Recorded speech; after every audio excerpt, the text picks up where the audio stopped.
வணக்கம். நான் உங்கள் டாக்டர் லலிதா கிருஷ்ணன், சிஎன்சி சிறப்பு பெண்கள் மருத்துவமனை, அயனாவரம் மற்றும் ரெட்டில்ஸில் இருந்து சென்னை.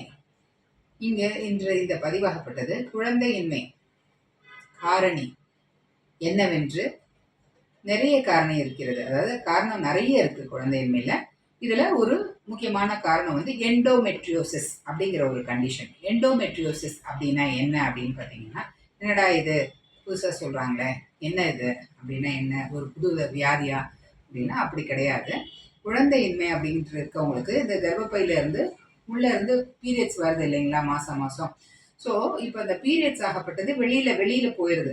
அதே உங்களுக்கு கர்ப்பப்பை மேல் சைடோ இல்லை சைட்லையோ இல்லை வயிற்று பகுதியிலையோ அந்த மாதிரி உள்ளுக்கு ப்ளீடிங் ஆக ஆரம்பிச்சதுன்னா, இதே இந்த வெளியில் போகிறது உதிரப்போக்கு உள்ளுக்குள்ளரான என்ன ஆகும், இரிட்டேஷன் ஆகி அப்படியே ஒரு சின்ன ரத்தம் கட்டி மாதிரி ஆயிட்டு அந்த இடத்துல ஒரு பிசு பிசுன்ற தன்மையை உருவாக்கும் இல்லையா. அதனால எல்லாம் ஒன்னோட ஒன்று ஒட்டிக்கிட்டு ஜாம் ஆயிரும்.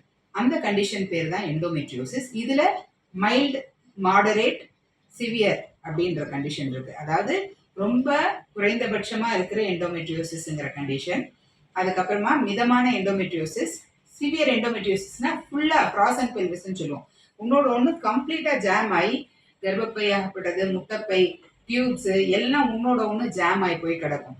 ஸோ அந்த முட்டையாகப்பட்டது வர்றதுக்கான வழியே இருக்காது. அதுக்குள்ள அந்த பிசு பிசுன்னு இருக்கிறது டக்குன்னு போய் என்ன பண்ணிடும், அதுல எல்லாம் போய் ஒட்டிக்கும் அப்படியே. உங்களுக்கு சிம்பிளா சொல்லணும்னா கம். இப்ப கம் பக்கத்துல எது வச்சாலும் ஒட்டும் இல்லைங்களா, அந்த உள்ளுக்குள்ளார கம் மாதிரி ஒரு தன்மையை உருவாக்கிடும்.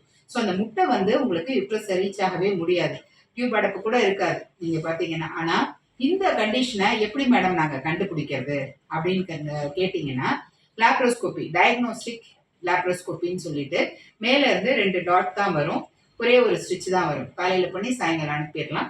ஸோ அந்த கண்டிஷன் எண்டோமெட்ரியோசிஸ் இருக்கான்னு கன்ஃபார்ம் பண்றதுக்கு இந்த டயக்னோஸ்டிக் லாப்ரோஸ்கோபி அப்படிங்கிற ஸ்பெஷல் மெத்தட் மூலமா தான் நீங்க கண்டுபிடிக்க முடியும். ஸோ இதுக்கு இதை பத்தி ஃபர்தரா நீங்க தெரிஞ்சுக்கணும்னா நீங்க அணுக வேண்டிய முகவரி சிஎன்சி சிறப்பு பெண்கள் மருத்துவமனை, Ayanavaram, Coonoor high road, joint office bus stop அருகில்.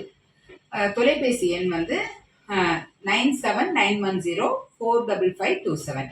ஸோ இந்த நம்பரையோ இல்லை 04445550095 இந்த நம்பர் எதுக்கு ஃபோன் பண்ணீங்கன்னாலும் உங்களுக்கு அப்பாயின்மெண்ட் ஃபிக்ஸ் பண்ணிட்டு இதை பற்றின டீட்டெயில்ஸ் நீங்கள் தெரிஞ்சுக்கலாம். குழந்தை இல்லைன்னு நீங்கள் மனசை போட்டு கன்ஃபியூஸ் பண்ணிக்கிறத விட ஃபர்ஸ்ட் அண்ட் ஃபார்மோஸ்ட் இந்த மாதிரி ஏதாவது கண்டிஷன், முட்டை வர்றதுக்கான, முட்டை வளர்ந்து கரெக்டாக ரெகுலர் பீரியட்ஸ் வருது மேடம், எங்களுக்கு ஒன்றுமே பிரச்சனை கிடையாது, ஆனால் கொஞ்சம் பீரியட்ஸ் டைமில் பெயின் ஜாஸ்தியாக இருக்குது அப்படின்னு மட்டும்தான் சொல்லுவீங்க. ஸோ உங்களுக்கு ஹஸ்பண்ட் அண்ட் ஒய்ஃப் ரிலேஷன்ஷிப் இருக்கும்போது கொஞ்சம் பெயின் ஜாஸ்தியாக இருக்குது, பீரியட்ஸ் வரதுக்கு முன்னாடியிலேருந்தே பெயின் ஸ்டார்ட் ஆயிடுது. ஸோ பெருசாக ஒன்றும் உங்களுக்கு அறிகுறிகள் தெரியாது, நார்மல் பீரியட்ஸ் பெயின், அதிகப்படியான வலின்னு நீங்கள் நினைப்பீங்க. உள்ள ஆக்சுவலி பார்த்தீங்கன்னா எண்டோமெட்ரியோசிஸ்ங்கிற கண்டிஷன் உங்களுக்கு கம்மு மாதிரி இருந்து அந்த முட்டையை ரீச் பண்ணி விடாம எல்லாத்தையும் ஒட்டுதல் ஏற்பட்டு அதனால என்ன ஆயிரும், உங்களுக்கு குழந்தையின்மை வரும். ஸோ புரிஞ்சுட்டீங்களா மக்களே. ஸோ குழந்தையின்மைக்கான காரணங்கள்ல எண்டோமெட்ரியோசிஸ் அப்படிங்கிற ஒரு கண்டிஷனும் முக்கியமான காரணம். அதை சீக்கிரமா கண்டுபிடிச்சு சரி பண்ணி குழந்தையை உருவாக்கிக்கங்க. நன்றி, வணக்கம்.